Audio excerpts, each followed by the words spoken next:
ప్రస్తుతం మనతో పాటు లైవ్ లో సిద్ధంగా ఉన్నారు. ఎస్ కాలువ సుజాత గారు.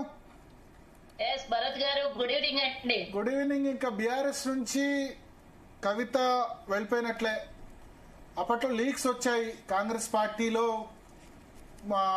కాంగ్రెస్ పార్టీకి ఆమె అప్రోచ్ అవుతారు, కాంగ్రెస్ పార్టీలో జాయిన్ అవుతామంటే మేము వద్దన్నామని చెప్పి. ఇప్పుడైతే బీఆర్ఎస్ లో లేరు. సో ఏంటి, కాంగ్రెస్ పార్టీలోకి వస్తే ఆహ్వానిస్తారా? బీఆర్ఎస్ ఒక ఆరోపణ చేస్తుంది ప్రధానంగా. కవిత ఆరోపణల వెనుక రేవంత్ రెడ్డి ఉన్నారు, రేవంత్ రెడ్డి ఆమెను ఆడిస్తున్నారని చెప్పి ఇన్ని రోజులుగా సోషల్ మీడియాలో చెప్పారు. ఇప్పుడు డైరెక్ట్ గానే అంటున్నారు ఇవాళ నుంచి.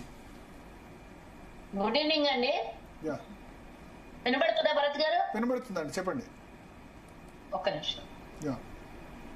ఫస్ట్ ఆఫ్ ఆల్, మీరు ఆమె పార్టీలో నుంచి సస్పెండ్ చేసిన దానికి కాంగ్రెస్ కి ఎక్కడ అంటగడుతున్నారో నాకు అర్థం కాలేదు. ఆమెను కాంగ్రెస్ అంటే వాళ్ళు కొట్లాడుకొని బయటకు వస్తే కాంగ్రెస్ పార్టీకి ఏం సంబంధమో నాకు సంబంధం తెలియదు. అసలు వాస్తవంగా ఇప్పుడు జరిగినటువంటి సంఘటనలో గత 2 ఏళ్లుగా చిక్కు ప్రశ్నలు, ప్రతి ఒక్కరికి అర్థం కాని చిక్కు ప్రశ్నలు. బీజేపీ క్వశ్చన్స్ వేసింది, బీఆర్ఎస్ క్వశ్చన్స్ వేసింది. కాళేశ్వరం కథ అన్నారు, అవినీతి అన్నారు. అవినీతి ఎక్కడుందో ఇంతవరకు కాంగ్రెస్ పార్టీ చూపేయలేదు అన్నారు. 665 పేజీల పిసి ఘోష్ గారు ఇచ్చిన నివేదిక కన్నా ఒక్క మాటలో కవిత చెప్పినటువంటి అర్థం మనకు అర్థమైపోయింది. అవినీతి కాళేశ్వరంలో జరిగిందని చెప్పకనే వాళ్ళ బావ పేరు చెప్పింది, వాళ్ళ ఇంకొక సోదరుడి పేరు సంతోష్ది. మరి ఈ విధంగా ఇద్దరు పేర్లు వాళ్ళిద్దరికి పడట్లేదేమో కాబట్టి వాళ్ళిద్దరి పేర్లు బయటికి చెప్పింది. దీని వెనకాల కథా కార్ఖానా నడిపించిందల్లా కేటీఆర్ కాదా అండి? ఒకవేళ కవిత నిజంగానే ఏ తప్పు చేయకపోయింటే వాళ్ళ నాన్న గాని అన్నది కదా, ఆమె ఒక మాట అన్నది కదా, మా నాన్నకి అన్నం మీద గాని డబ్బు మీద గాని ఆశ లేదు అన్నది. పార్టీ ఉంటేంత పోతేంత కేసీఆర్ ని సిబిఐకి అప్పచెప్పిన తర్వాత, ఈ కేసును సిబిఐ విచారణకు అప్పగించిన తర్వాత నేను ఒక మాట కవితమ్మని అడగాలనుకుంటున్నా, బీఆర్ఎస్ పార్టీని అడగాలనుకుంటున్నా. ఒకవేళ పిసి ఘోష్ నివేదికలో కేసీఆర్ కి ఎలాంటి సంబంధం లేదు, ఈ మరకంతా అంటించింది హరీష్ రావే దీని మీద స్కామ్ చేసిండు, భయపడాల్సినటువంటి అవసరం ఏమున్నదండి? బీఆర్ఎస్ ఎవరు తప్పు చేస్తే వాళ్ళని పట్టుకొని పోతారు పోలీసు వాళ్ళు వచ్చి.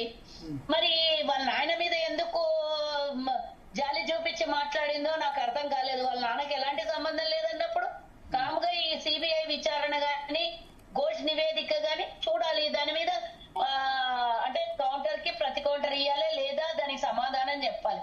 అదంతా పక్కన పెట్టి వీళ్ళు కొట్లాడుకొని బయటకు వచ్చి కాంగ్రెస్ పార్టీ మాట్లాడితే కాంగ్రెస్ పార్టీ నాకు సంబంధం లేదు, మాకు సంబంధం లేని ఇష్యూలా వాళ్ళు కుటుంబ సభ్యులు కొట్లాడుకొని వాళ్ళు ఇల్లు తగలబెట్టుకుంటే మా పార్టీ మీద ఏడవడం నాకు అర్థం కాలేదు. ఇంకా కొత్త వింత ఏంటంటే కాంగ్రెస్ పార్టీలో జాయిన్ అవుతుంది అంటే వాళ్ళు కొట్లాడుకొని బయటకు వస్తే కాంగ్రెస్ పార్టీలో జాయిన్ అవుతారు. ఎందుకంటే ఇలాంటి బురదనంతా జాయిన్ అవుతా అంటే స్వాగతిస్తారా? ఎందుకు వస్తుంది, ఎందుకు తీసుకుంటామండి? కుటుంబ సభ్యులు మొత్తం అవినీతి పరులేనాయి.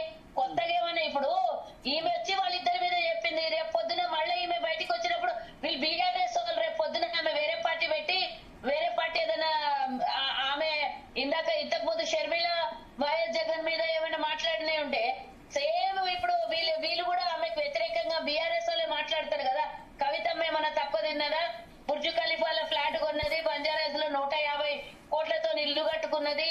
ఆమెకు అంతకు ముందు ఏముండే బ్యూటీ పార్లర్ తప్ప ఏడు నుంచి వచ్చింది ఇదంతా డబ్బు అని ఇప్పుడు వీళ్ళ పార్టీ వాళ్ళు మాట్లాడరు.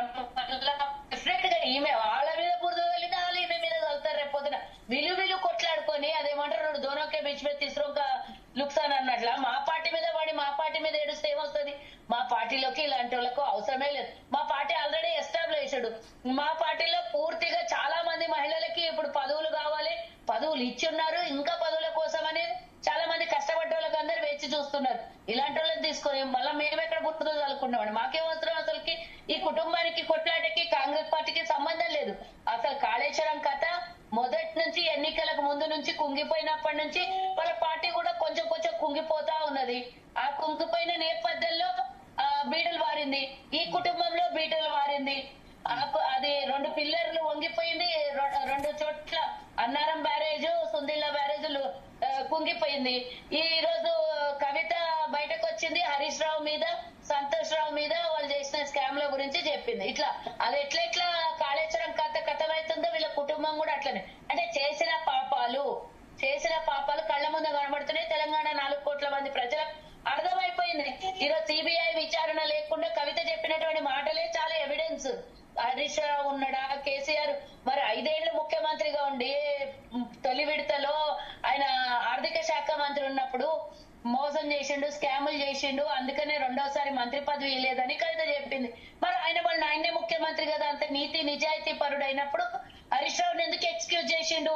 ఇందులో ఆయనకి ఏది కూడా సంబంధం లేదు. ఆయన ఏ రూపాయి కూడా ఆశించినోడైతే ఆయన స్కాములు చేసినప్పుడు ఈయన ఎందుకు ఎక్స్క్యూజ్ చేసిండు? తీసి లోపల వేయాలి కదా.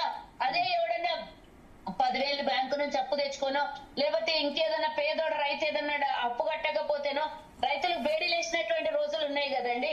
మరి ఇంత పెద్ద స్కామ్ చేస్తే కేసీఆర్ హరీష్ రావుకి ఎందుకు వదిలేండి? ముఖ్యమంత్రి స్థానంలో ఆదేశాలు ఇస్తే ఇమీడియట్ గా తీసుకొని పోయి లోపలేస్తుర్రు కదా, లేదా సిబిఐ విచారణకు ఆదేశిస్తుంది. ఎప్పుడన్నా ఒక్క రోజన్నా బయటకు వచ్చిందా వీళ్ళ? ఇన్ని వేల కోట్లు, ఇన్ని లక్షల కోట్లు స్కాములు చేసినప్పుడు ఏనాడు కూడా బయటికి రాలేదు. ఇక్కడ ప్యానెల్ ఉన్న సోదరి మనులు కూడా మాట్లాడినరు, మా స్కాములు అన్నారు, గుంపు మేస్త్రి అన్నారు, ఎన్నెన్నో అన్నారు. మరి ఈ రోజు వాళ్ళకన్నా వాళ్ళే బయట పెట్టారు కదా. కవితమ్మ డైరెక్ట్ అన్నది 100 కోట్ల స్కాములు చేసిన కాంట్రాక్టర్లు మళ్ళా అంతేకాకుండా ఇంజనీర్ల దగ్గరనే 100 కోట్ల రూపాయలు దొరికినాయి. అంత పెద్ద స్కామ్ చేసిండ్రు. ఎంత పెద్ద స్కామర్లో మా నాయన పక్కన దయ్యాలు ఉన్నారు అని చెప్పినటువంటి కవితమ్మ విషయంలో ఇప్పుడు ఆమె నిజాలన్నీ బయటకు వేసింది. ఇప్పుడు వీళ్ళ నోట్లో ఎలకాయ పడ్డదో ఏమంటదు అన్నిటికీ అంతా చెప్పాలి. వీళ్ళు చెప్పినంత మాత్రం ఏది పడితే అది కవర్ చేసుకొని అబద్ధాల మాటలు మాట్లాడితే ఇప్పుడు నడవదు. నిజాలు వాస్తవాలు అంతా ప్రజలకు తెలిసిపోయింది. ఇన్ని రోజులు రేవంత్ రెడ్డి గారి మీద ఏడ్చిర్రు, కాంగ్రెస్ పార్టీ మీద ఏడ్చిర్రు, అవన్నీ ఈ రోజు ఒక్క మాటలో కవిత చెప్పినటువంటి ఆధారాలు చాలు. ఇంకా ఏ సిబిఐ విచారణ కూడా అవసరం లేదు.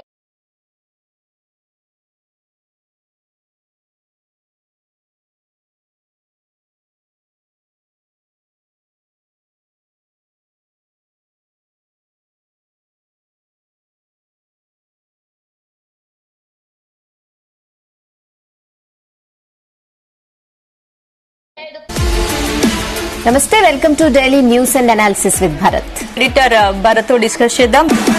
ఈ అర్ధరాత్రి చాలా ఇంపార్టెంట్ భూమి అక్రమాలు, వేల లక్షల ఎకరాలు ఎవరి పేరు మీద పడితే వాళ్ళ పేర్ల మీద మార్చింది ఎవరు? ఇవన్నీ చాలా ఉన్నాయండి. ఎవరు అవసరం లేదు. ఒకసారి బీఆర్ఎస్ వర్షన్ తీసుకుందాం. వినాశకాలే విపరీత బుద్ధి అంటాడు. వీళ్ళు వినాశనం చేసిండ్రు. వీళ్ళ విపరీత బుద్ధికి మొత్తం బయటపడుతుంది. పూర్తిగా వీళ్ళే బయటేసుకుంటారు. ఎవరు అవసరం లేదు. వీళ్ళే చంపుకుంటారు. అందుకే అంటారు చూడండి, రాజకీయాల్లో ఎవరు కూడా హత్యలు చేసుకోరు, హత్యలు ఉండవు, ఆత్మహత్యలే ఉంటాయి అంటున్నారు కదా. సేమ్ యాజ్ ఇట్ ఈజ్ ఈ రోజు బీఆర్ఎస్ చూస్తుంటే అదే కనబడుతుంది. రేపు ఒకసారి పావని గౌడ్ గారు ఒపీనియన్ తీసుకుందాం. పావని గౌడ్ గారు ఏంది